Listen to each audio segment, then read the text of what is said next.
Hola, querido. En esta serie de estudios analizaremos con cuidado la doctrina característica de la Iglesia Adventista del Séptimo Día. ¿Sabes? Esta doctrina característica no es la doctrina del sábado, ni la ley, ni la segunda venida, porque muchas iglesias cristianas tienen también esas doctrinas.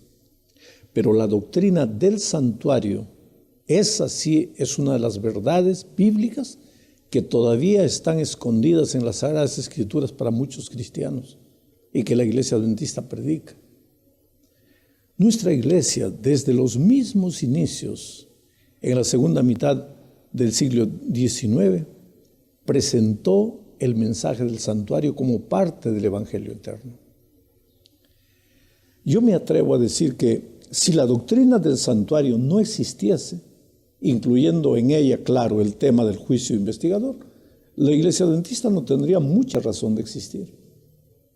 El ángel, que simboliza la llegada de un grupo de mensajeros, ese ángel de Apocalipsis, ese ángel que representa la llegada de un remanente para los últimos días, dice en Apocalipsis 14, 6 y 7 lo siguiente: y vi otro ángel volar por en medio del cielo, que tenía el evangelio eterno para predicarlo a los que moran en la tierra y a toda nación, tribu y lengua y pueblo, diciendo en alta voz: temed a Dios y dadle honra, porque la hora de su juicio es venida, y adorad a aquel que ha hecho los cielos y la tierra y el mar y las fuentes de las aguas. ¿Te das cuenta que el remanente aparecería en el escenario profético para anunciar la llegada de la hora del juicio? Bueno, el juicio es parte del tema del santuario. Sabes, hay muchos cristianos que no entienden por qué damos tanto énfasis al santuario. Pero este énfasis no es un capricho de la Iglesia Adventista. Es el tema central de la Biblia. La redención en Cristo es como un hilo rojo que atraviesa cada página de las Sagradas Escrituras. El Evangelio es eterno. No es una enseñanza del Nuevo Testamento. La raíz del Evangelio está en el Antiguo Testamento, desde que Adán y Eva cayeron en el pecado, y para solucionar el problema de la desnudez del ser humano fue necesario que un cordero fuese sacrificado. Dios le estaba diciendo al ser humano que sin derramamiento de sangre no habría remisión de pecados. El pecado existe, el pecado es una realidad. Todos pecamos y estamos destituidos de la gloria de Dios, pues entonces la paga del pecado es la muerte. Por tanto, todos deberíamos morir. Pero allí aparece el Señor Jesús y ofrece su vida por el pecador. Este acto maravilloso de entregar su vida por el pecador es el sacrificio de la redención. Solo que el ser humano no consigue, con su mente finita y pecaminosa, no consigue entender este misterio. Entonces, Dios trata de ilustrar lo que sucedió en la cruz y lo hace a través del ceremonial del santuario. Allí, el pueblo de Israel ofrecía todos los días la vida de un inocente cordero como sacrificio por su pecado. Por eso, cuando Juan dijo, apuntando a Jesús, «He allí el Cordero de Dios que quita el pecado del mundo», los judíos deberían haber entendido, pero infelizmente no lo hicieron. El ser humano siempre tuvo dificultad para entender las cosas divinas. El ser humano siempre huyó de Dios.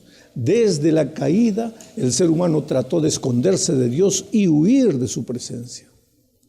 La Biblia relata ese triste incidente de la siguiente manera. Aquí en Génesis capítulo 3, versículos 8 y 9, dice: cuando el día comenzó a refrescar, oyeron el hombre y la mujer que Dios, el Señor, andaba recorriendo el jardín. Entonces corrieron a esconderse entre los árboles para que Dios no los viera. Pero Dios, el Señor, llamó al hombre y le dijo: ¿dónde estás? Oh querido, desde este día, la historia de la humanidad se resume a la tierna búsqueda del ser humano por parte de Dios y a la desesperada huida del hombre pecador. Dios busca al ser humano porque lo ama. Lo busca de diferentes maneras. Lo llama incesantemente. Dios sabe que sin Él el ser humano jamás será feliz. Pero el hombre y la mujer parecen no entenderlo. ¿Sabes? El santuario no es otra cosa sino la demostración visible del amor divino y de la búsqueda permanente del Padre por el Hijo rebelde. Éxodo 25:8 dice: y hacerme han un santuario y yo habitaré entre ellos. Esto le dijo Dios a Moisés cuando le ordenó que le construyeran el primer santuario en el desierto. Quiere decir, habitar en medio de sus hijos. Ese fue siempre el deseo de Dios. Formar parte de la experiencia de sus criaturas. Hacer parte de la vida de ellas. Ese anhelo de querer estar con sus hijos es lo que dio origen al santuario celestial. Dios, que no se limita al tiempo ni al espacio, necesitaba un punto en el vasto universo en que pudiese entrar en contacto con la criatura que sí estaba limitada al tiempo y al espacio. Ese punto es el santuario celestial. Quiere decir, la motivación de su existencia, de la existencia del santuario, es el deseo divino de estar siempre al lado de sus hijos. El pecado hace todo lo contrario. El pecado separa al Hijo del Padre, crea un muro entre Dios y sus criaturas. Y el santuario es también la respuesta divina al problema del pecado.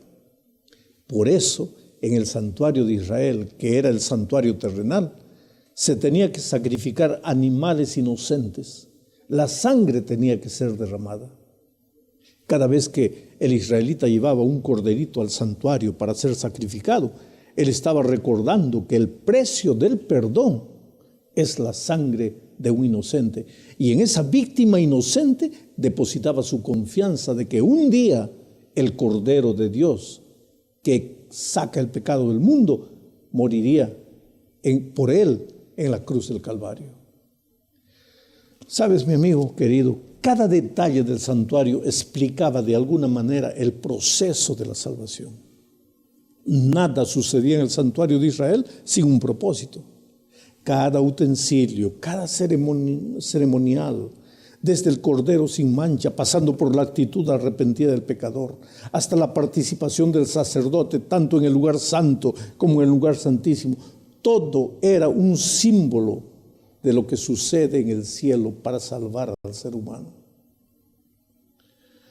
Solo que en el cielo ya no es más necesario el sacrificio de animales, porque ellos eran apenas un símbolo de la verdadera víctima inocente que es Cristo.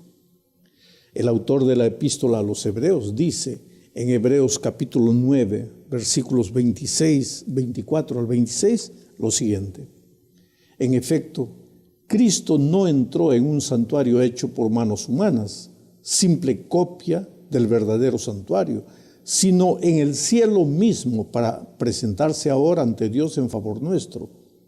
Ni entró en el cielo para ofrecerse una vez tras vez, como entra el sumo sacerdote en el lugar santísimo cada año con sangre ajena. Si así fuera, Cristo habría tenido que sufrir muchas veces desde la creación del mundo. Al contrario, ahora, al final de los tiempos, se ha presentado una sola vez y para siempre a fin de acabar con el pecado mediante el sacrificio de sí mismo. Pero hay algo más.